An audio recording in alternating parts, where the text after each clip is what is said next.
Welcome back to the channel. I know that I said I wasn't going to show mixed up boss again until it was actually on the dyno, but I feel to do the viewers justice, especially the new subscribers, to show this magnificent wonder of an engine. How's that? So what you're looking at here is what I've dubbed Project Mixed Up Boss. This thing has been the everlasting engine project ever since I started my YouTube channel. You hear me? Everlasting. Now I finally get the time to get it finished up and get it in Casper so that we can head to the No Name Nationals. In the first installment, I actually talked about we were going to run the new Holley high ram. Well, that's no bueno, not going to work. As you can see right here, it's in the floor. We had all intents and purposes of running that manifold, especially since it has these holes conveniently drilled right here, you know, for nitrous. Tony, you didn't hear that. But anyways, so sticking back to the plan, because it didn't work out. And the reason why is this right here.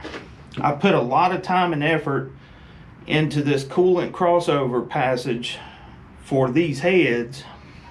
Now, I didn't have to do that, but that's something that I wanted to make this intake manifold a dry setup. Okay, what I mean by dry setup is there's no water going through that intake manifold at all, which means if I'm on the side of road and I have to get to my lifters, I can yank this off in about 15 minutes and access through the lifter valley plate and get the job done. So it wouldn't fit. Just case in point, the new high ram wouldn't fit unless I chopped it up in about 5 different pieces. And talking with Vizard, we want to keep that manifold for other dyno testing on other engines. So the cool part about it, the way that manifold is designed, we could put different lids on it and test Dominators, 4150s, you name it. With this setup right here, I'm pretty much limited to a 4150 carburetor. Now, we got tons of carburetors to choose from, so I'm not worried about that, but come on, 2 Dominators on top, ain't that what you really want to see? That's what I want to see. But anyways, so you might be wondering why I call it Mixed Up Boss. The original incarnation of this was going to be the Ford Racing Boss 351 block with Greg Brown's Hammerhead Performance Engines Boss 429 style heads with a Boss 302 tunnel ram. As things progressed, the plan changed. The tunnel ram, the Boss 302 tunnel ram didn't quite work out. So the Cleveland is actually a better fit. So what I figured we would do is I would take some of my video clips of me building this thing along the way to give you an idea of what's inside this thing. And yeah, our ultimate power goal is around 750 horsepower, but ultimately I'm more interested in torque, since I've got to propel a 4,000 pound truck. But you know, the horsepower number sells. But if this thing makes 1.4 foot-pounds per cube of torque, I will be extremely happy. That is always the target that DV and myself set on a pump gas build. You know, it's obtainable with these cylinder heads. The potential of these cylinder heads are pretty much limitless. Darren Morgan, if you do not know who Darren Morgan is, you need to really check him out.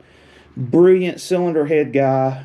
He's already getting well over 500 CFM from a small block head. Put that in perspective. So let's go down memory lane and take a look at some of the video clips of this being built.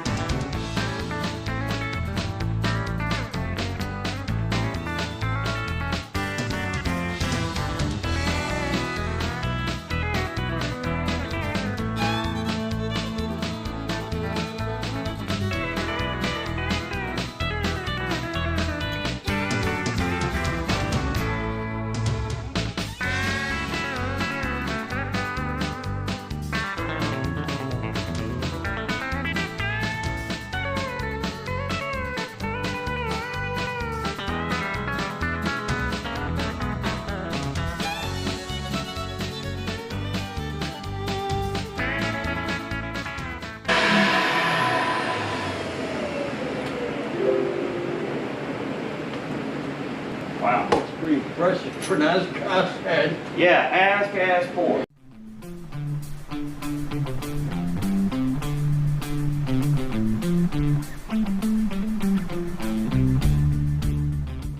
Now, I think it would be a good idea to give the viewer a bit about Greg's background, right? Greg's the guy that designed these heads. Now, what I'd like to point out here is that initially, when you look at this, you think, well, it's only a 2.25 valve, right?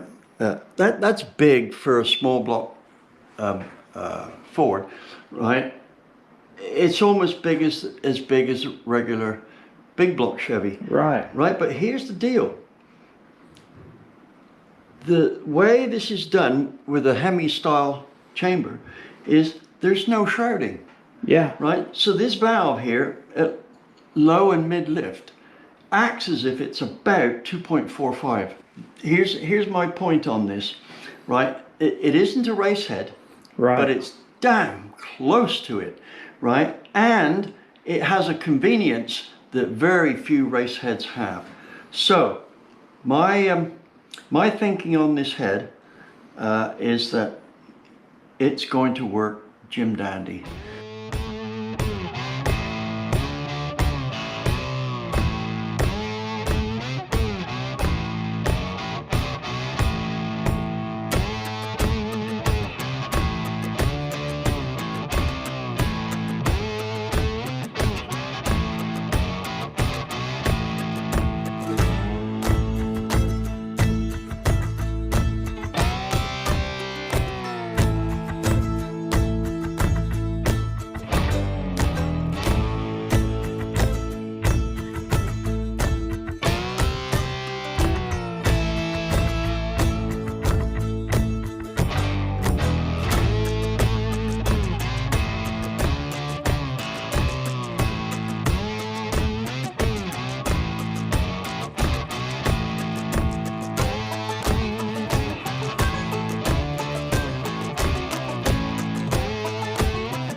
Well, I hope you enjoyed that little trip down memory lane. Just know that I actually started this project back in May of 2020, and you see that we're in February of 22. This has been a long, drawn-out deal. The engine is finished up for all intents and purposes. I had to drill the valve covers for the breather caps. That was kind of stressful, you know, drilling on these beautiful valve covers. Had the clearance inside the valve cover for the rocker arms with the cam that I'm actually using.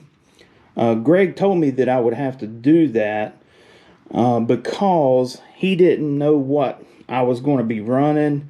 And so I just told him, I said, well, I'll do it when I put the thing together.